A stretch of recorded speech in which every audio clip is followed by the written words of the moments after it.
Hello, everybody. It's my privilege to introduce to you, all the way from the south side of Chicago, the man, the myth, the legend, my Theo, your brother, the South Side Unicorn.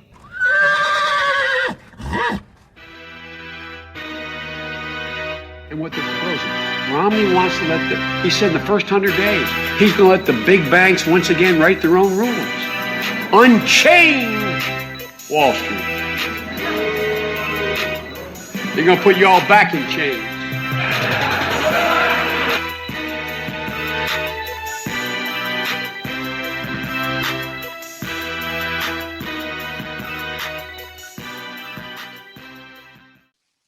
Man, he has his own way.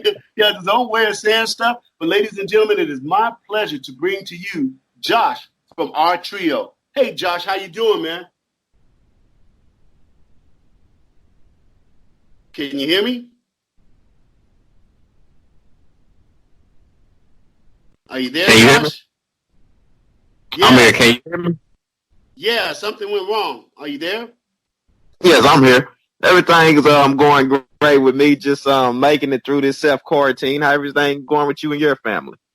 It's going good, trying to stay in touch with them young ones because, they think they invincible out there. They all young and, they got gypped out of their spring break. So they all, mad and stuff. So it's about trying to make them understand, look, young people, this ain't about, you missing your party. It's about making sure you stay in the party of life, right? Right. So yeah, man, it's nice to be able to talk to you and have this show put together because, I was checking out your show, ladies and gentlemen, he does a YouTube event where it's, am I right? It's like you do three topics in like 30 minutes. Tell the people what's up. Well, on the Art Trio channel, I do 3 different educational topics and it range anything from just education to entertainment. And I usually don't put a time limit in it, but I try to make it a little shorter so, it can get the attention of the youth because, a lot of young people are just like everything instant.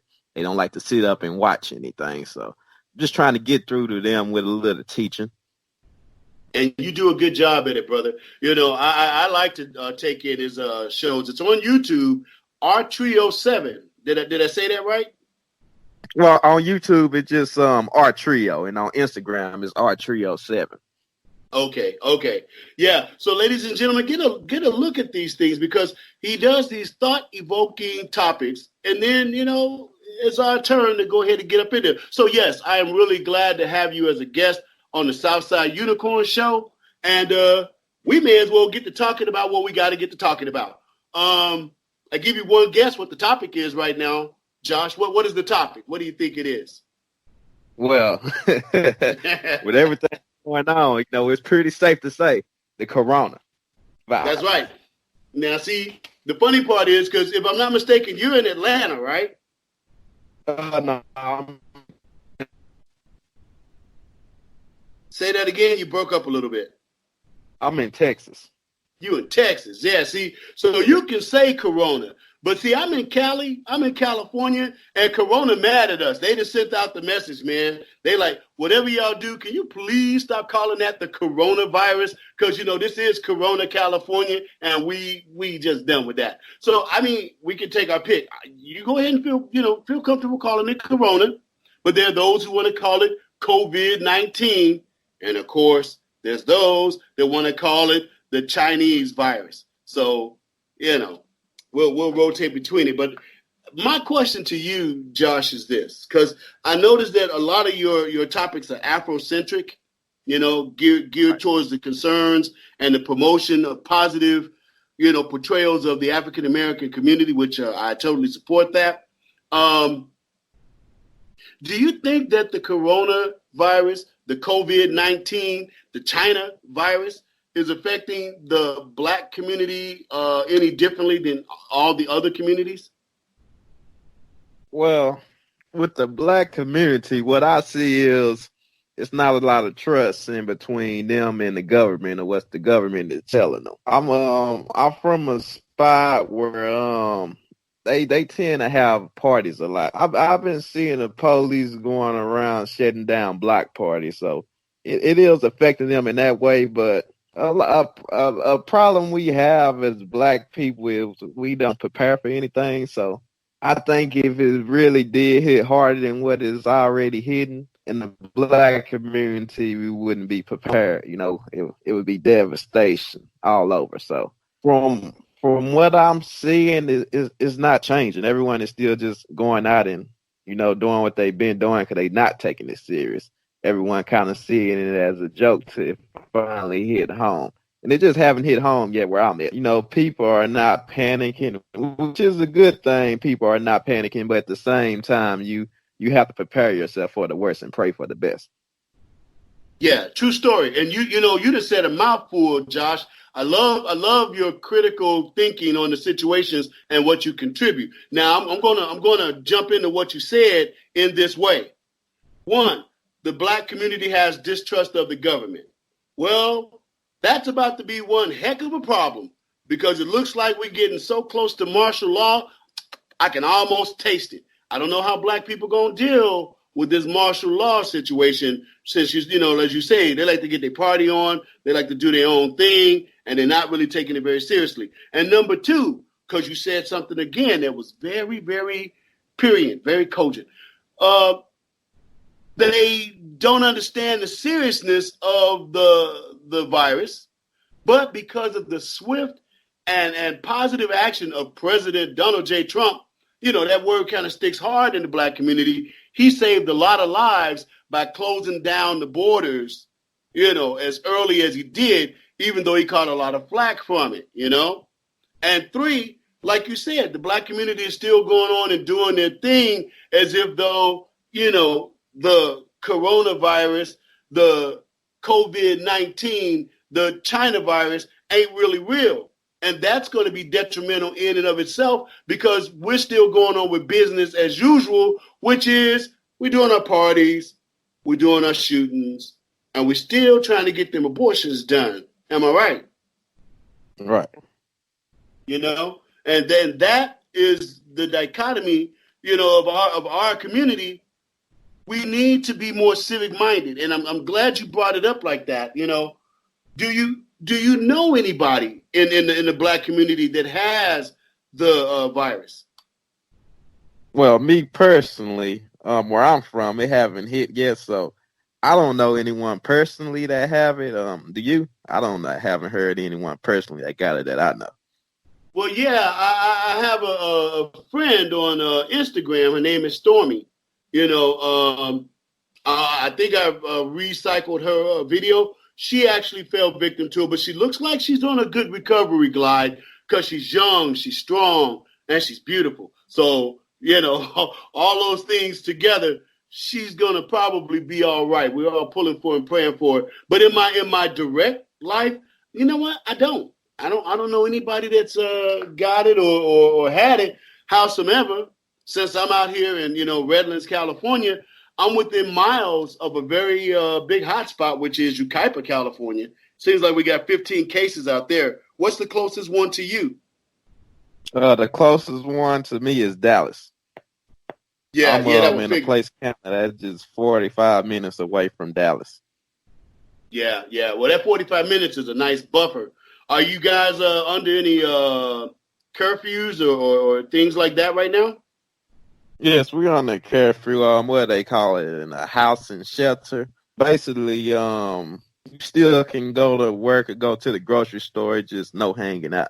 If the police see you hanging out, then they're gonna send you home or write you a ticket. But as long as you going somewhere and coming back home, you're safe.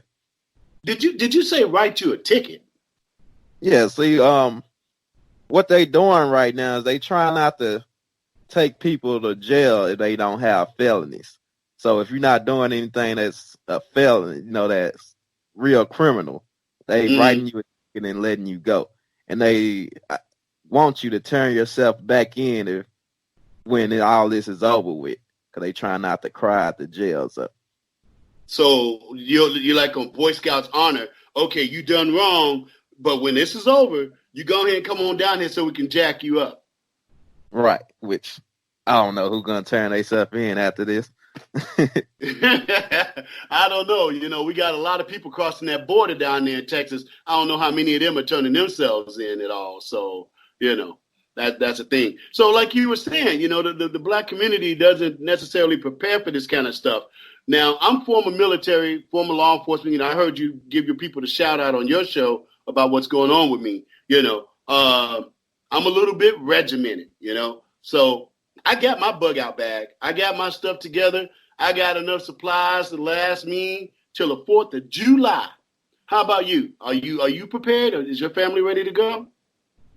Well, I'm prepared. I have everything I need, and the most important thing I love is my gun. So, I have all the ammo just in case I gotta go hunting. So I'm pretty. Ready. You're pretty ready, yeah, because I figure whatever you don't have, that heater can make it pop up, magically appear, right? Just messing with you, man. But yeah, I got. Watch this. I call them BB guns. I have a bizarre sense of humor, but that's because being the Southside unicorn, I gotta be like this. You know what I mean? I call them BB guns. I got plenty of BB guns. You know what I'm saying? And you're right. Isn't it ironic that in times like this, the Constitution seems to bear itself out as being the most important document we have, but yet this COVID-19, this coronavirus, this Chinese virus, looks like it's getting ready to take away our rights. How do you feel about that? Do you think that's a good assessment? What's your opinion? Yeah, that's a pretty good assessment. Me personally, and I'm from Texas, and in Texas we real, proud of our rights, proud of being a gun owner and everything, and with the COVID-19, a lot of people not listening, so it's like we almost forcing the government hand almost to do something, because we're not listening on our own, and yeah, I just feel it's not right to take away our rights, but I feel, like you said, martial law is so close you can almost taste it because everyone is not listening. Exactly. And the part that gets me, speaking relevant about our community is this. Like you said, they're going to be out there partying, doing their own thing, still running up and down these streets. And then when martial law does kick in, they're going to say it's because they black. Yeah. And that's just a vicious cycle, huh? Yeah. Well, with that in the community, some people do try to say because they're black, but as the black community is we don't have the opportunities here like other communities. So we need people like, me and you to go and educate and to lift them up so they can get rid of the because I'm black excuse. Because a lot of people just not educated on what's going on. So they feel the government is out to get them all the time. See, Josh, that's one of the things I like about you. You are just so spot on. Because that was really going to be my next question.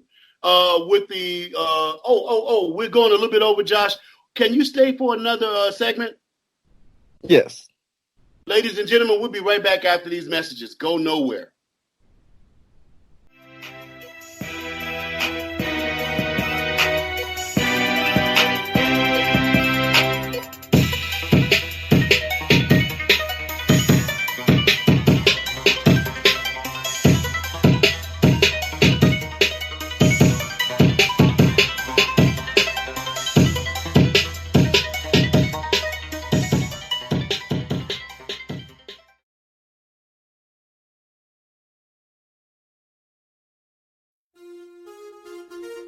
The Southside Unicorn Show is my favorite. Why? Because host Ken White tells the truth, the whole truth, and nothing but the truth, no matter how controversial. I love it.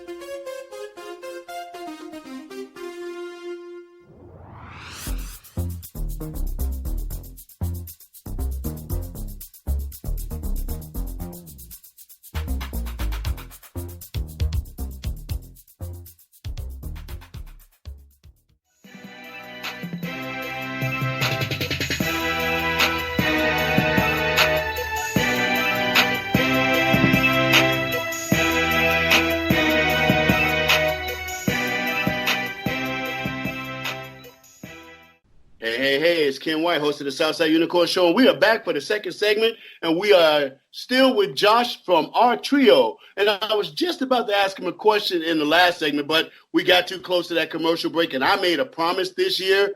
I'm not going to mess up the station breaks. I get a little bit of flack for going over, so I'm going to try to nail those break points. Now, Josh, when we were in the last segment, we were talking about people like yourself and me that can possibly reach our people, and from two different perspectives, I would like to say, because, you come at it from one direction, I come at it from another direction. But now my question to you is, do you see any of the, and I'm doing this with air quotes, my brother, black leaders, the community leaders, do you see them inserting themselves into the communities and educating people on how to properly quarantine and protect themselves from COVID-19, from China virus, from the coronavirus?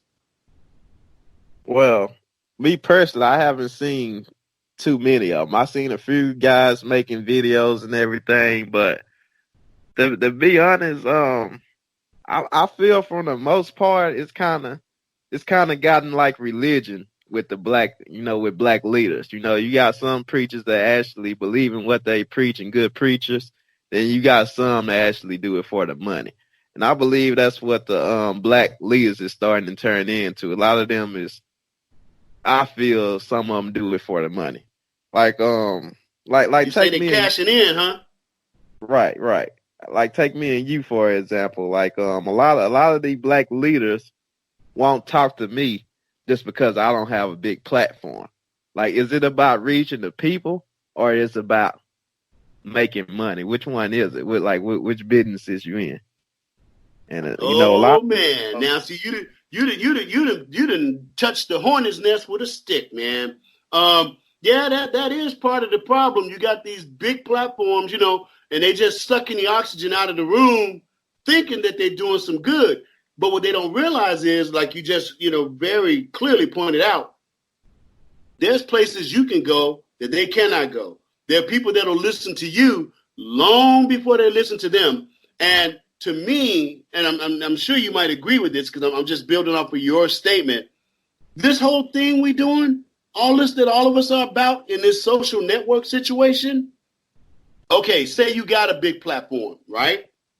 You need to go ahead and consider yourself like the roots of an oak tree or like the base of an oak tree. Now that tree goes up and up and up, and it's got branches. And then those branches got branches off the branches. And then them branches got leaves, right? Right. Now, between you and me, and I'm not saying this in no funny way. I'm saying it to illustrate that you and I are the embodiment of our philosophy. My branch is bigger than yours, but it definitely did not stop me from reaching out to you because I'm learning from you and I'm seeing that you got something to offer. And in a how can I say it?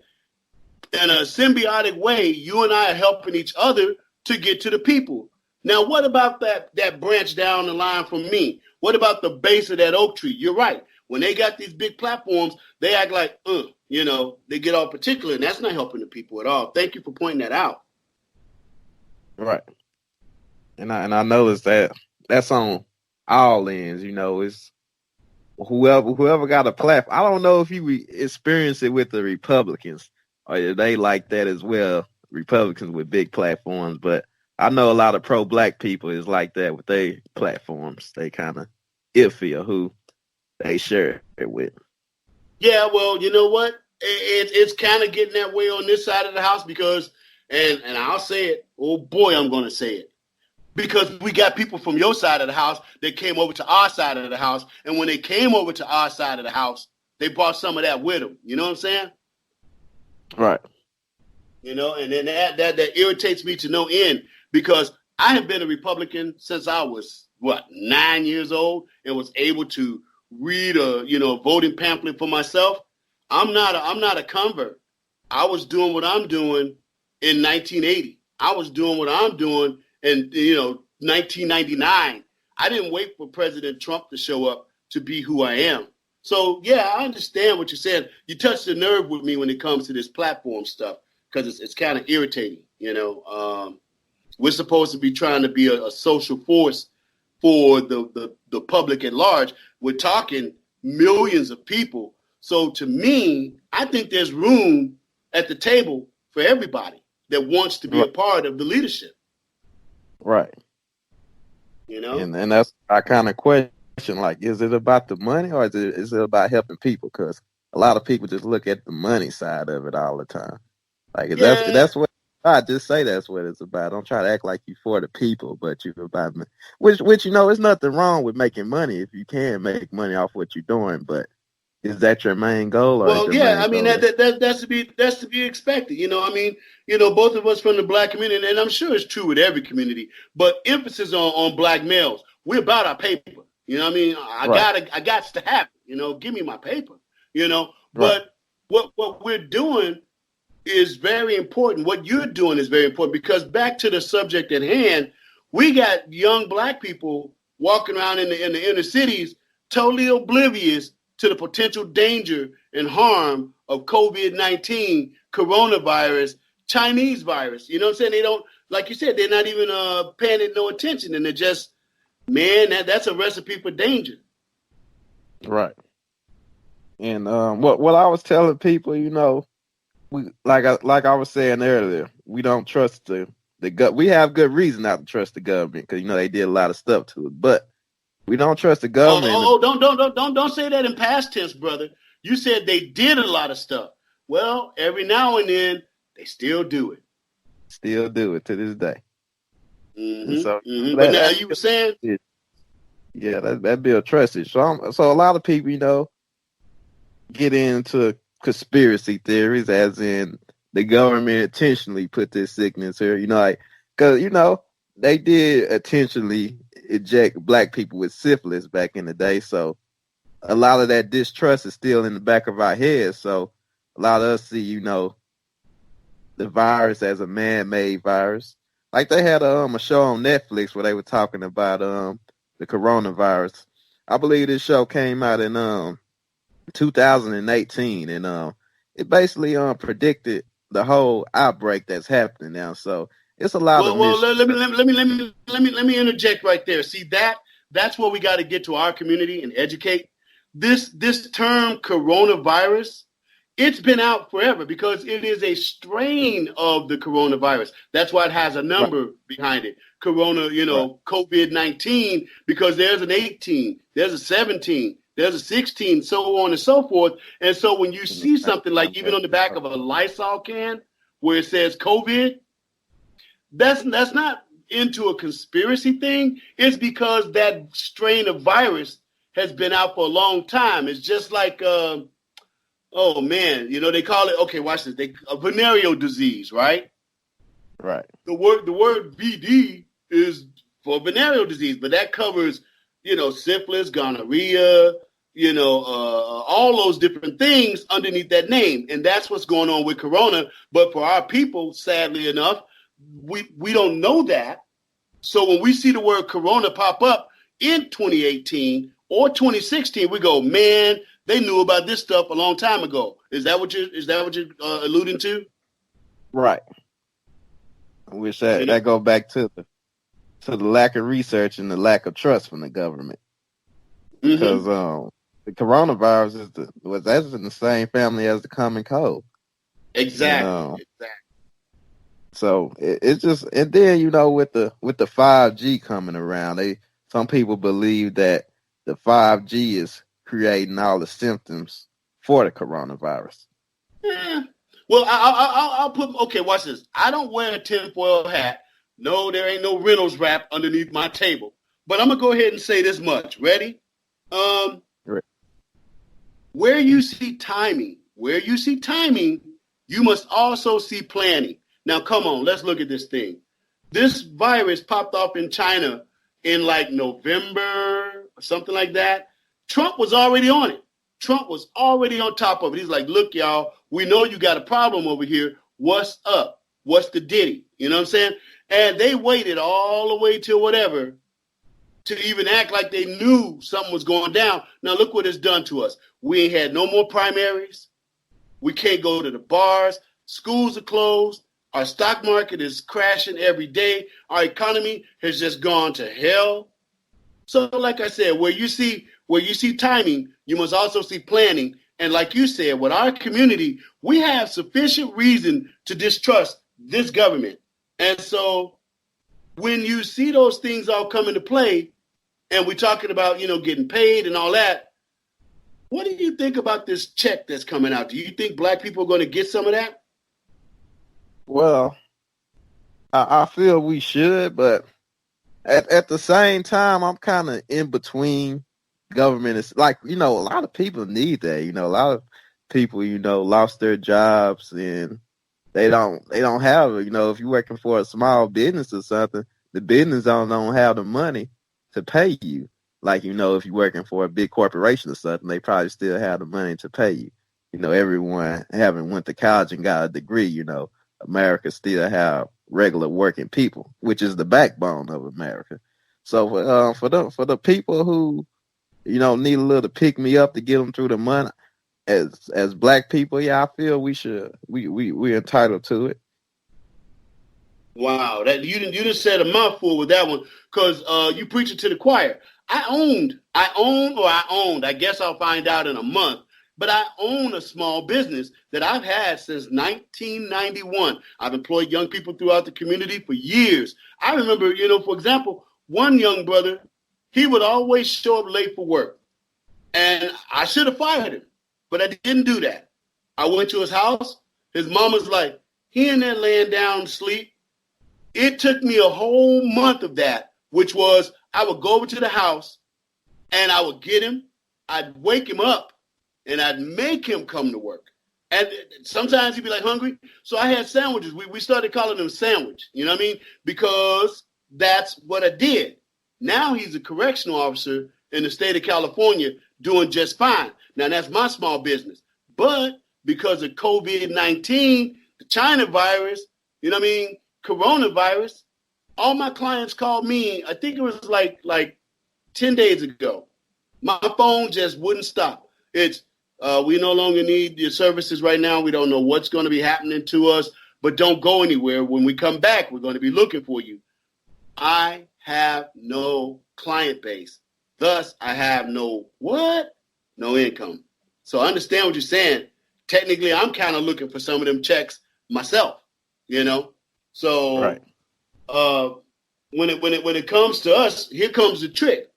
They say, and I'll double check it and clear it up on another show, but I'm hearing rumors that if you owe child support, you can't claim this money. Do you have any further information on that, or have you heard the same thing? I heard the same rumors, but I haven't clarified it, so I don't know how true that is, but I have heard the rumors. And another rumor that I heard is, in the black community, we tend to carry other people's kids on our income taxes. And they basically saying, if you didn't carry your kid, the person who carry your kids is going to get that money back for them kids.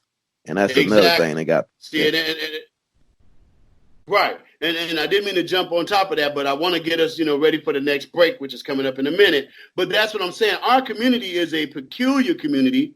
These codes and bylaws that they're putting into this stimulus money seems to look like it's going to trip the black community up. We got about 45 seconds before we take a break. The last words are yours till we go to a break, Josh. I just feel that's what I'm not going to say everyone in the government, but I still feel it's a specific people in the government got that agenda to constantly trip up the black community through loopholes. Just like how after slavery they created sharecropping and more prisons to keep us slaves, they're going to find a loophole to not for everyone to get the money. Well, yeah, if they say if you owe child support, you can't get none. Well, they didn't hit like 70% of the brothers in the community right there. Right. Which watch this. Hold that thought, Josh. We got to go for a break. I've been promising that I'm going to be good about my breaks, so we're going to have to take another break right now. Ladies and gentlemen, Josh, are you going to stay over for another segment? Yes, I'm here for another segment. Outstanding. Ladies and gentlemen, go nowhere. We'll be right back after these messages.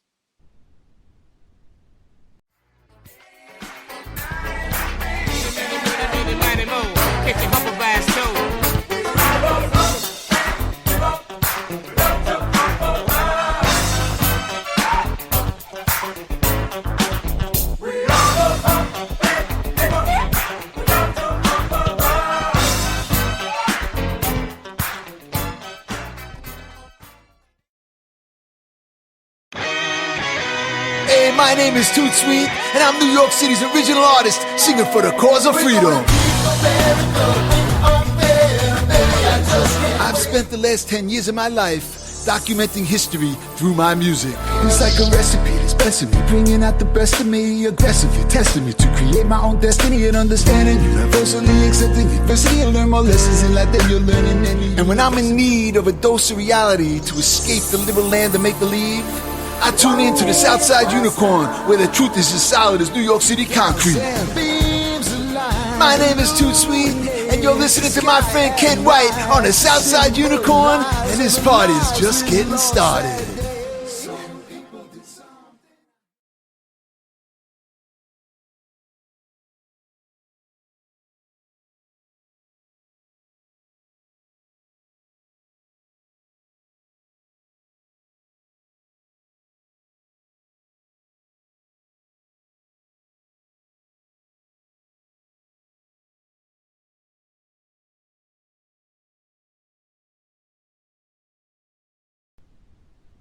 Hey, it's Ken White. We're back for the third segment, and we still have Josh from our trio, and we're having a really nice conversation about, obviously, the COVID-19, the Chinese virus, the coronavirus, but we're doing it with a little bit of edge to it, which is how we do it on the Southside Unicorn Show, which is how it's done on our trio, because, he brings up these very unique topics, and I'm sure, Josh, based on what we've discussed, you probably got some things you're going to lay down on your show, huh?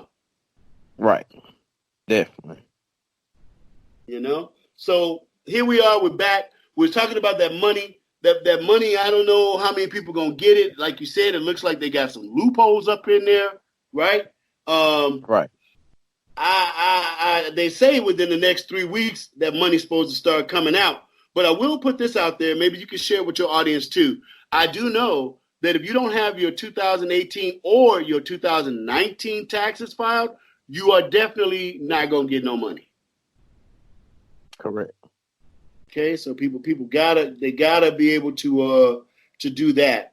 Now, I want to because I don't remember exactly, Josh, where you fall down on the reparations idea. Are you for it or against reparations? Well, I'm kind of in between as watching, as I grow up. I feel America owed us something. They've been older. Our grandmama, back then they should have got paid. But now, it fall out, it trickled back to us. And we still haven't got, what America owed us. And I feel more we should just get equal opportunity. Instead of giving us money for, well overdue that we should have been paid a long time. America probably go bankrupt for trying to pay us how much, we did owed us. So, that kind of out the question right now. So I feel we should watch this. I just want to put this in there, and I want to put it in there real quick. They have just spent $2 trillion. Now, most of it's going to these big businesses and, of course, museums, but $2 trillion, and people barely gonna get a G up out of it. Can you imagine what it would cost if they were? What do you think would be a fair amount for reparations? Whew. I think if Bill Gates, Warren Buffett, and Jeff Bezos all came together and put all their money together, it probably still wouldn't be enough to pay us. So I think the number would just be unreal, like a Google. See, so we're literally going in the same direction on two different sides of the street. I've always said to people, and I got good friends, Shirley Hussar, she's a good friend of mine, and she is an avid believer, in the reparations, situation. And I respect her for her opinion, But for me, I say the damage is so great. What they've done, though, is so dirty. You can't give me no money for it. I don't want your money. Right. Go ahead. It's you. I said, right, it's too much, They can't, and they can make all of us millionaires, which they can't, but they could. That would probably be a little bit to get us back where we should have been, when they destroyed places like Black Wall Street, and when they did finally give us 40 acres in a mule, they took that 40 acres in a mule back and started sharecropping. So they've been trying to keep us down for a long time. But what I say is just give us equal opportunity. I feel as an African, not only as an African American person, maybe as any American, but as an African American, since we've been treated so bad, we should be entitled to a free college education. Long as you pass them, just like a scholarship. Long as you pass them, no matter if you're a C student, Now, B student, that's A pretty student, I interesting. think Yeah, you should be able to go to. So let me get this straight. I don't want to get this out of context. You're saying that if you are black, you should be able to go to a college, walk in them doors, and as long as you maintaining a good grade, they gonna get that up. Right. Huh. Now, I never thought about that because I was, I obviously was trying to entertain the idea, can reparations be done? But just like with this guy, and I'm going to call him Sleepy Joe Biden because, I'm from the right. Sleepy Joe Biden, when he was even hit up with the question about reparations, he said, we're going to examine the possibility. Ha! That's code for some of that stuff we were talking about earlier. You know how they put stuff in there to try to trip you up? That's code talk. What do you mean you're going to examine it? What is there to examine? You got 400 years worth of evidence already in play. Either you're going to do the reparations or you're not. And so since I believe it's not even a sincere prospect, I'm not with it at all. I'm thinking maybe this COVID money, what if we double it up, Josh, and say for the black people to get theirs, that's their reparations. Right. Because, it's just, we owe so much. You say, how child support work with back taxes, and how loan work when you don't pay, interest piles up and you owe people more. So they owe us interest. Oh, I see what you're saying. So long. It's going to be a ridiculous Right. amount of money. So I say they should just give us equal opportunity. When we go try to get a bank loan or a business, don't give us such a hard time. Put us through so much red tape.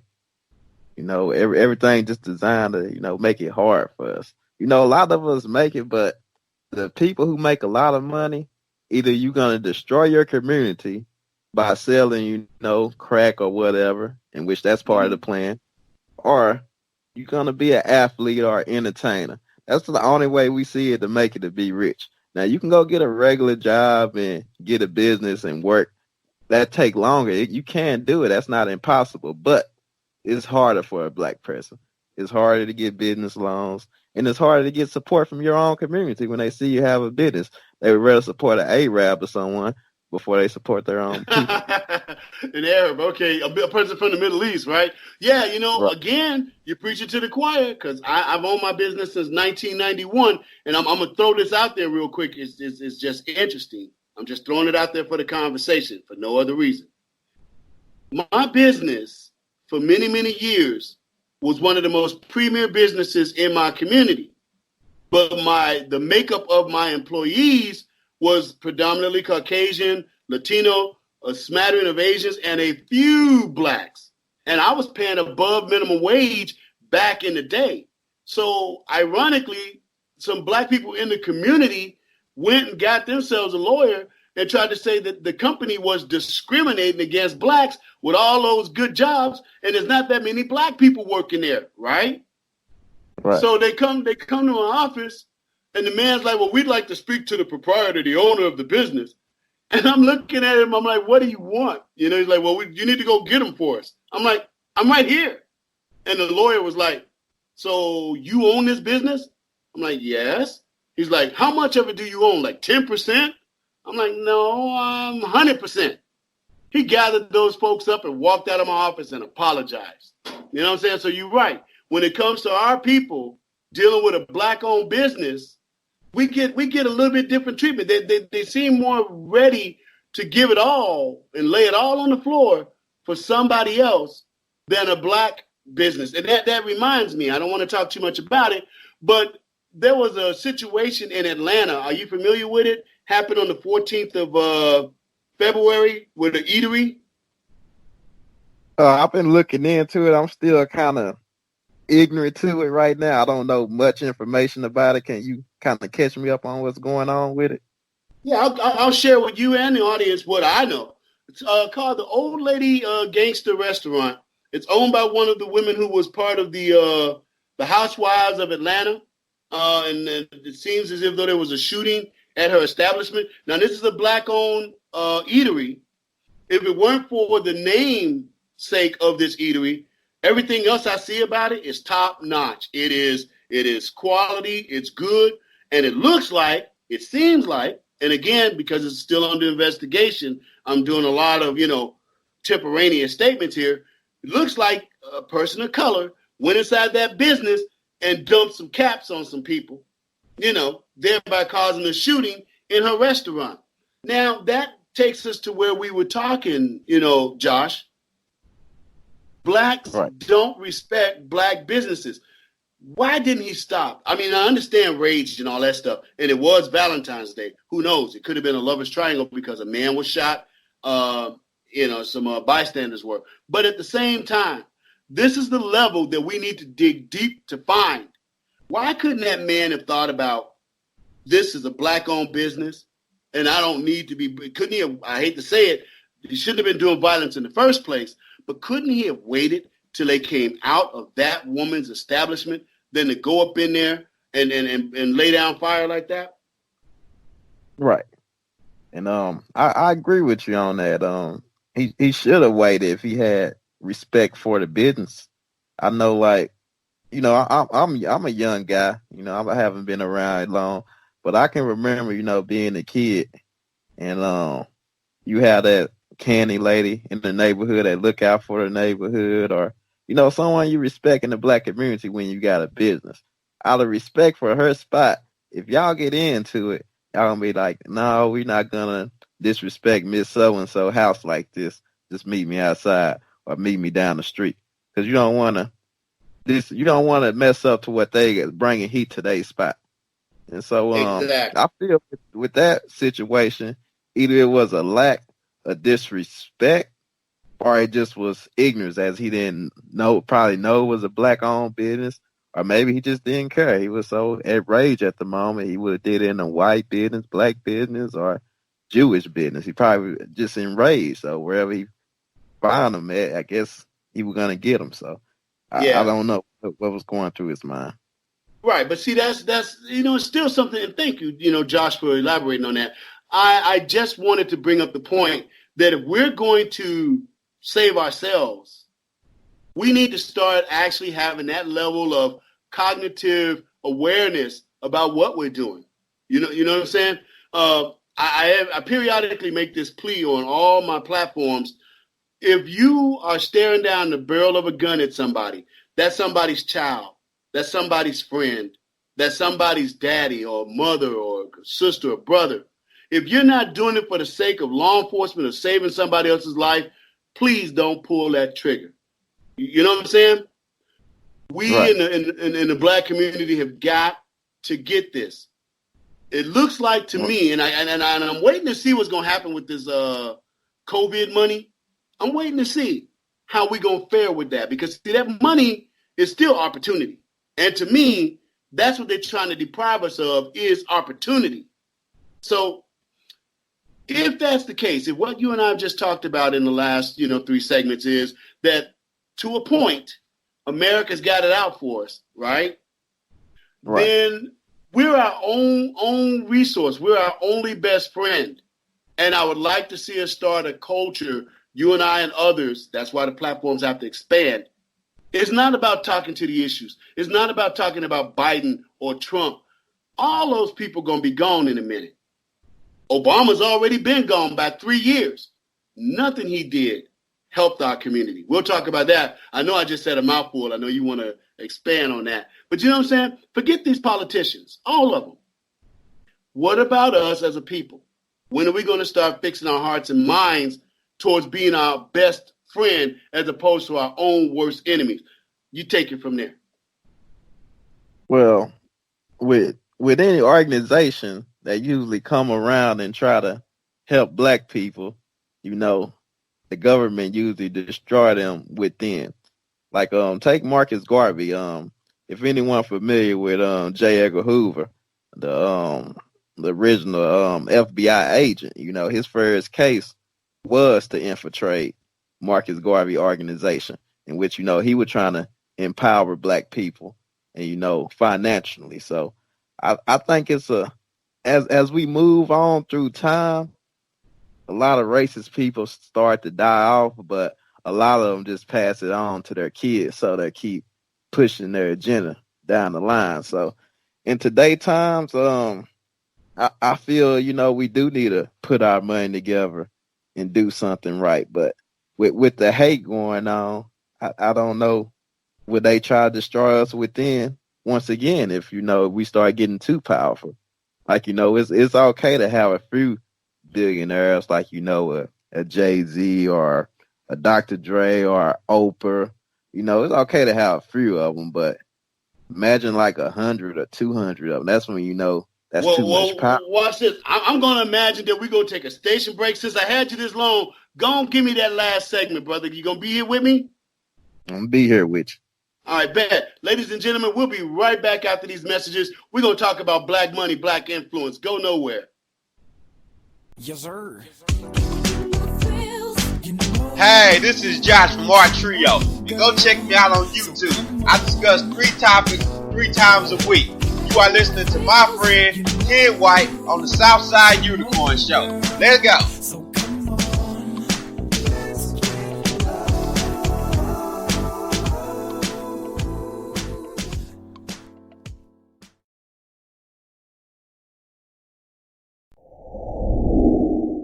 You are listening to the Southside Unicorn Show, hosted by my friend, Ken White. He'll be back after these messages.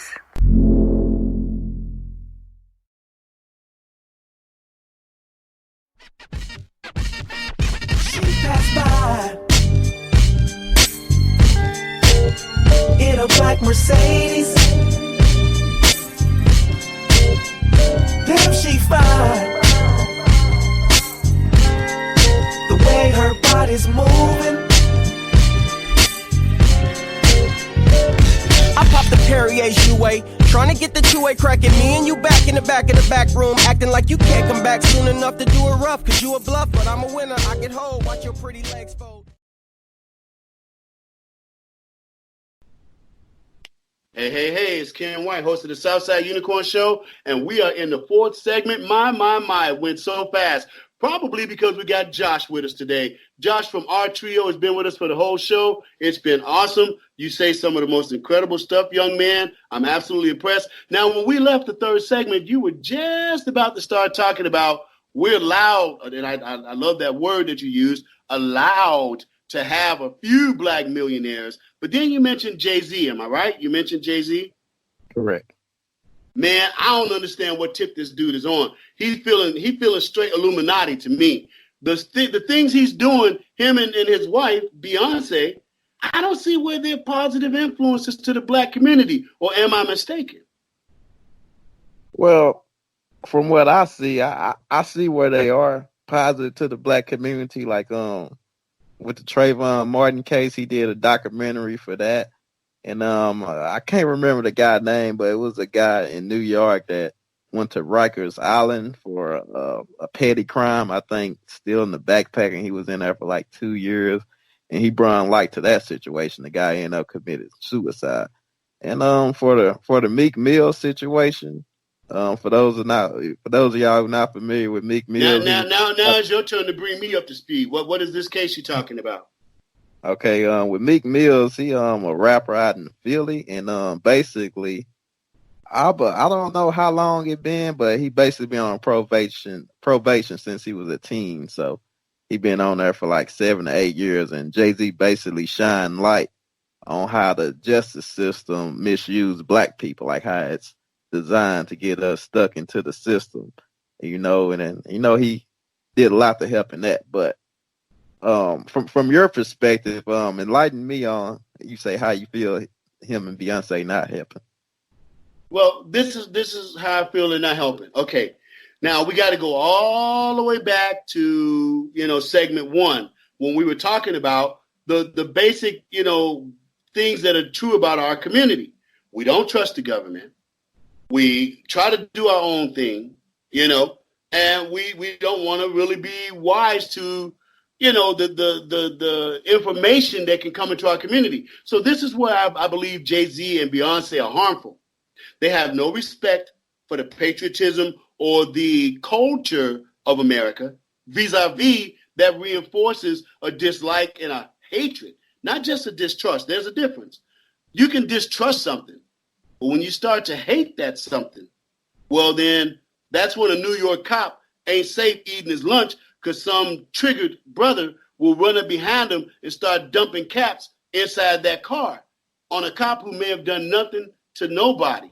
And I just believe, case in point, do you remember the Super Bowl years ago when Beyonce had the privilege of doing the halftime show? Right. That was one of the most militant, disrespectful, antagonizing,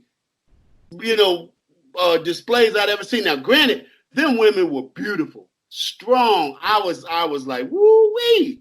Why couldn't she have just done it a different way? But it was very Che Guevara-esque of her in the way she did it. We don't need to be thinking like that right now. Now, take all that Jay-Z and Beyonce have done throughout the years with their music and, the loose sex in the back of a car. That's one of the songs that Beyonce did, right? She did a song about having sex in a car. Right. Now, how many of our young ladies have had sex in the back of a car just so they could go get in line and put their feet in the stirrups?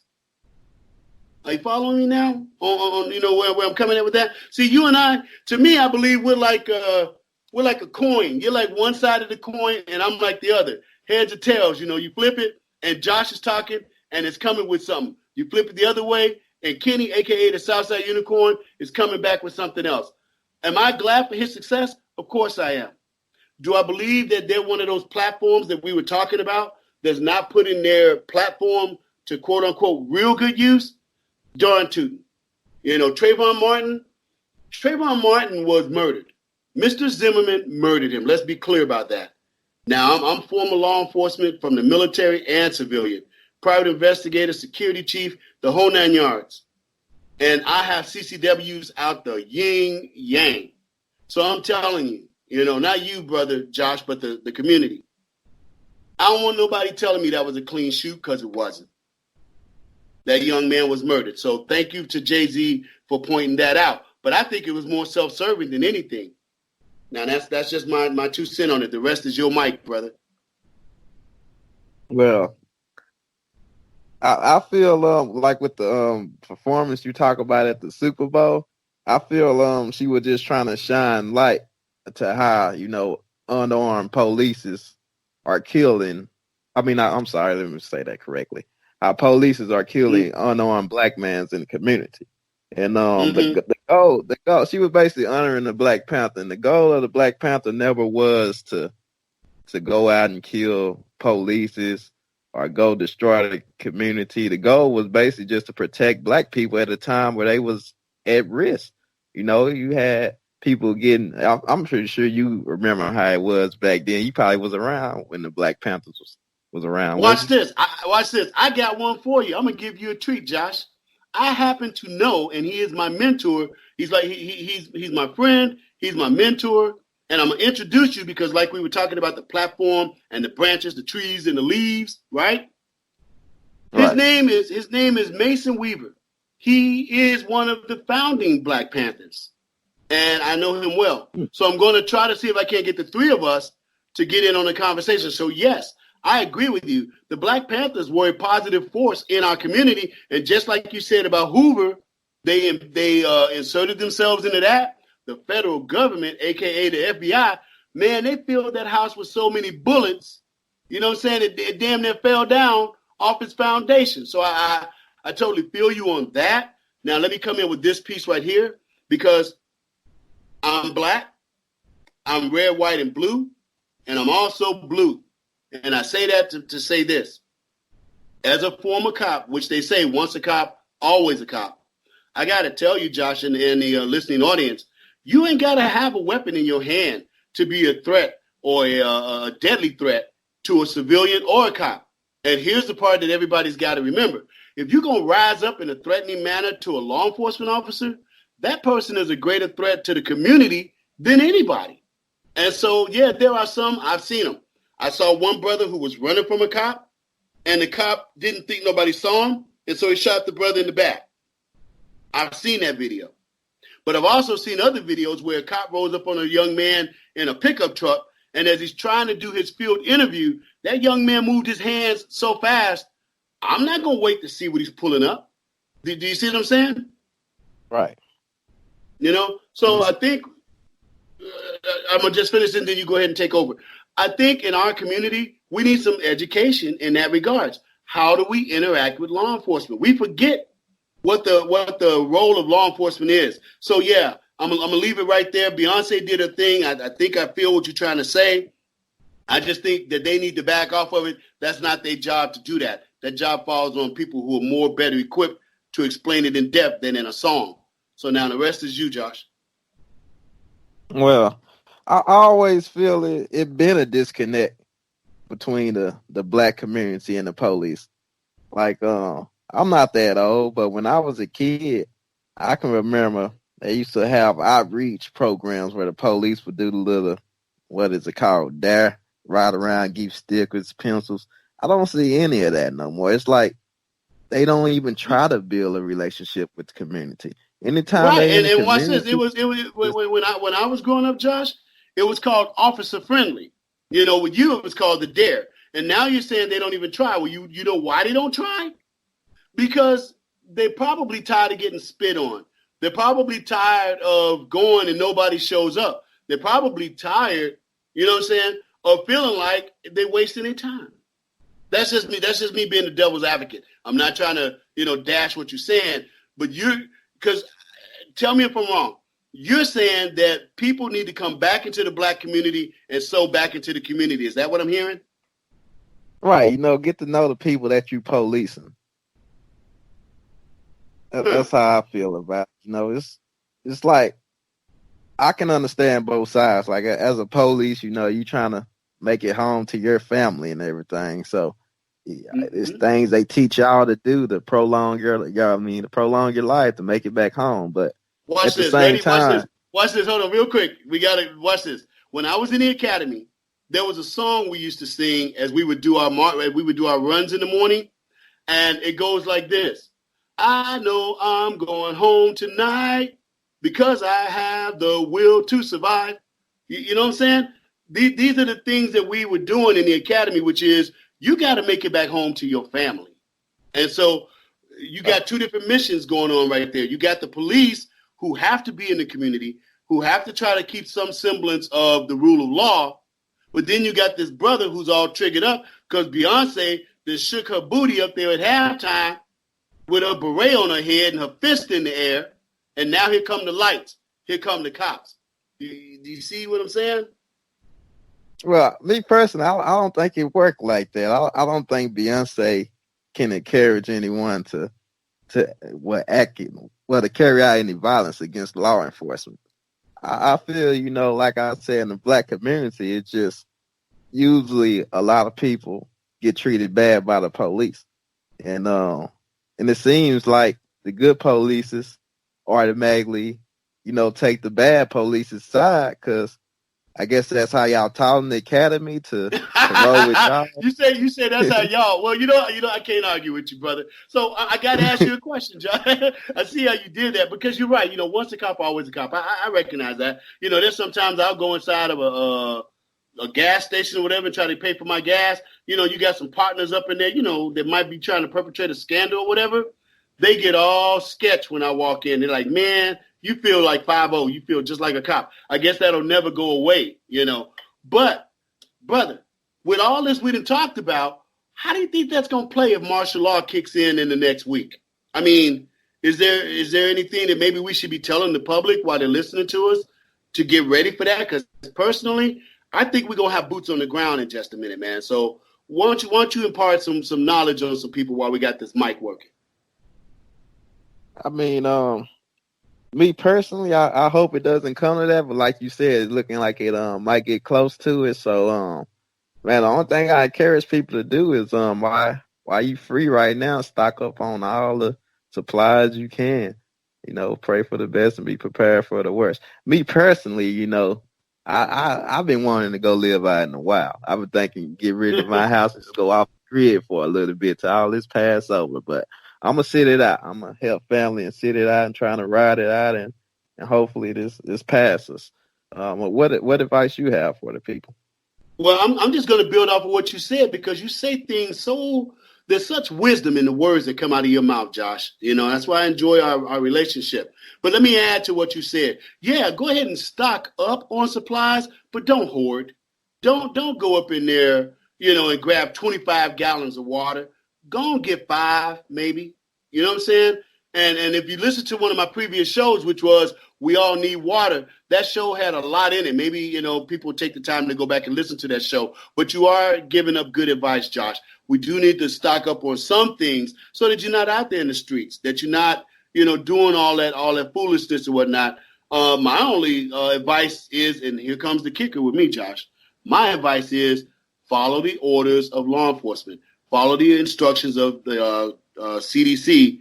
And make sure that you're adhering to the, what is that? Help me out here, Josh. When everybody gets together, no congregating, right? Right. No, don't be doing those parties like Josh was saying, the block parties. Cut that out, and look after people. There's got to be some people, homeless people in those communities. We used to have winos in my neighborhood. If I was still in Chicago, I would be checking on them right now. Do you see what I'm saying? Right. We got to start looking out for each other. Look out for your elderly out there and whatnot, and especially the shorties. How are your shorties doing out there as far as school goes, Josh? Are they still doing school, or is it just totally out? It's totally out. I think it's totally out across the whole United States. So I got nieces and nephews. My niece, she missing school. The kids are kind of frustrated. They have to be in the house all day and they don't get to go anywhere. But a lot of them are doing home school. The teachers in them programs and they getting all their work done online through tablets and laptops and computers. So the kids are doing good. Physically, mentally, it's probably messing with them. They can't be a kid. They locked in the house all day. Yeah. And, that's going to have its own consequences, especially if we're trying to stretch all the way out to the end of April. We got about 2 minutes left in the show, Josh, and I do appreciate you coming on today to the Southside Unicorn Show. But, ladies and gentlemen, make sure you check out Josh at our trio on his YouTube. So let's give them the sites where they can get in touch with you, Josh, real quick. Well, I'm on Twitter at Josh, and the ad name is Hill21J. I'm on Instagram at rtrio7, Facebook as well, rtrio7, and YouTube is rtrio. Well, there it is, brother. I want to make sure I end this show on time so that we don't get in trouble over here. I want to thank you for coming on to the show, brother, and I look forward to talking to you again. Can I get you back on another time? Yes, sir. It'd be my pleasure. Outstanding. So let me just say this. Thank you for sharing this time with me. There's no place I'd rather be, nothing more I'd rather do than being right here doing this show for you. This is Ken White, host of the Southside Unicorn Show, and we are out.